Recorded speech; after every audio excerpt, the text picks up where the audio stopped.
മതം ഉപേക്ഷിച്ച് നിരീശ്വരവാദത്തിലേക്ക് പോയ ഒരുപാട് ആളുകളോട് ഞാൻ സംസാരിച്ചിട്ടുണ്ട്.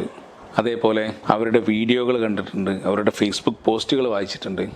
ഇതിൽ നിന്നൊക്കെ എനിക്ക് മനസ്സിലായ ഒരു പ്രധാനപ്പെട്ട കാര്യം, അവർ മതം ഉപേക്ഷിക്കാനുണ്ടായ കാരണം ഒരിക്കലും അവരുടെ ബൗദ്ധിക നിലവാരം കൂടിയതുകൊണ്ടോ അല്ലെങ്കിൽ യുക്തിബോധം കൂടിയതുകൊണ്ടോ ഒന്നുമല്ല. പകരം ആരോടൊക്കെയുള്ള എന്തിനോടൊക്കെയോ എപ്പോഴോ തോന്നിയ ഫ്രസ്ട്രേഷനുകളാണ് ഒരാളെ നിരീശ്വരവാദത്തിലേക്ക് എത്തിക്കുന്നത്. അപ്പോൾ നമ്മൾ മനസ്സിലാക്കേണ്ടത്, ഒരാൾ നിരീശ്വരവാദി ആകുക എന്ന് വെച്ച് കഴിഞ്ഞാൽ ശരിക്കൊരു മാനസിക രോഗിയാവുക എന്നുള്ളതാണ്.